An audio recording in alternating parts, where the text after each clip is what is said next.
Matt Padarini here with the Nontraditional Pharmacist, part of the Pharmacy Podcast Network, here with Adam Baillio of Roseman University today on the Nontraditional Pharmacist Student Series.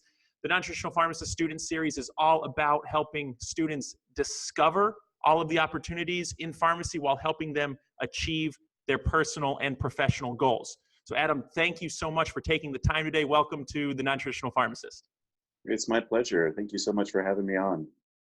Absolutely. Now, I know we were talking a little bit before the show, and you have a non-traditional path as well as non-traditional pharmacy career interests. So let's start with where your primary interests lie within the field of pharmacy and why. Well, I'm actually really interested in seeing the individual for who they are. So the path that I've sort of chosen in pharmacy has to do with that. It's compounding pharmacy, pharmacogenomics, and really just making sure that the patient is getting what they actually need and not the, fast food package that everybody gets. Yeah, that's excellent. And, that's kind of a career interest in pharmacy. And, as you know, Adam, things change all the time. But what about personally? Why are you interested in the field of pharmacy personally? I know you have a large family. What is it about the field in general that you're attracted to? The truth is my grandfather was a pharmacist, and his father before him. They owned a little store in a small town called Victoria, Texas. So as my family grew, the position I'm in now, I'm in the theater industry, and I just couldn't support my family in this path. So when I was looking for something new, I just looked back to my family history, and it was staring at me in the face. So I picked that up and ran with it. Family history is important, and it helps to show, what you like and what you don't like, right? I mean, you've probably seen things personally from your family that you like about the field and the profession, and things that have, maybe said, you maybe want to steer away from. But, as you're looking through and going through formal pharmacy education, knowing what you know now, what would you say is kind of missing from that traditional education? And not necessarily a pharmacy topic specifically, but what's missing in helping you decide on a pharmacy career path? It's really difficult to grasp what all the roles we can take as a pharmacist. It's briefly brought up, but it's really emphasized the two sort of main routes of a pharmacist is you can work in retail or you can work at hospital, and they really don't even describe how different those two markets are. And there's so many other things people are doing today that go outside of that box. They really don't, those things aren't described well enough for me to know, how am I supposed to choose when I don't know what my options are? No, I'm glad you brought that up because, as you know, that's a lot of what we try to do at the Nontraditional Pharmacist is expose a lot of those roles and opportunities available to pharmacists, learn about all of them in their entirety, and then help students and pharmacists achieve roles in those career paths. Because, it's one thing to know what's out there, but then it's a whole nother thing to actually put plans in motion to, obtain a role in one of those paths. So, going through pharmacy school, what are your plans for graduation? What's your approach in planning for your pharmacy career after the pharmacy school program? Well, I am aimed at doing a residency. And really, one of the main purposes I'm doing a residency is to allow myself the opportunity to network. I know that networking is going to be huge when it comes to actually landing a job that I'm going to like.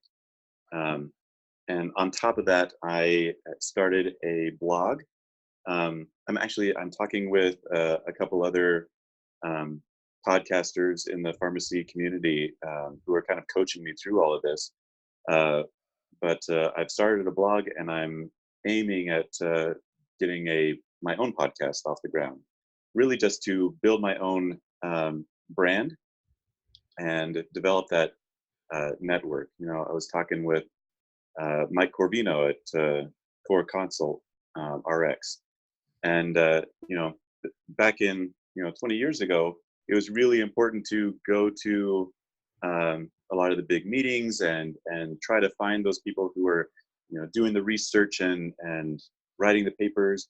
And I think today a lot of that connection needs to be made online. And if you really want to make those connections, you have to get yourself out there.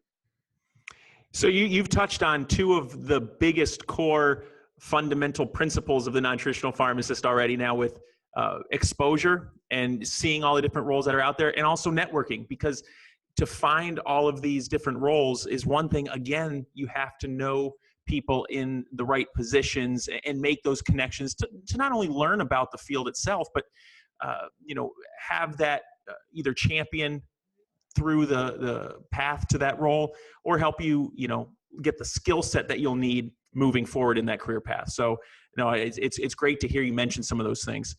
How do you see Absolutely. your pharmacy career helping you achieve what you want to from a personal side of things?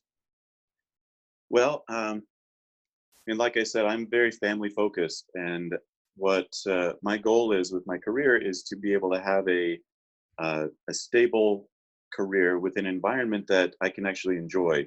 When I'm out there helping patients and knowing that I'm doing some good, it means that I'm not taking stress home. So many people they pick up stress either at their work or other things that they're doing, and it's not fair to their families to have that stress unloaded on them. That's not where it got accrued, and it shouldn't be spent there either. It's very important to me to make sure that um, I can not only provide financially, but emotionally for my family. Yeah, that's fantastic. It's, and you might have a different perspective than a lot of students with the larger family, but it's so great to hear that you think about the personal side of things. You cannot take stress home. It affects the family life, and I think a lot of people don't think about that, to be honest with you, until maybe they get farther down along in a career that may not have been right for them in the first place, until they've learned a little bit after the fact. So where do you see the pharmacy profession moving in the future? This is kind of big level question. Pharmacy profession in general, where do you see it heading in the future? Well, that's a great question, and I think it's going to be even more diverse in the future. I don't think that retail as it is going to go away, but it's certainly going to get smaller. Um, and I see pharmacists becoming more of a collaborator with physicians and doctors and nurse practitioners. We're going to be a stronger member of the health team. That's the direction that I see us going.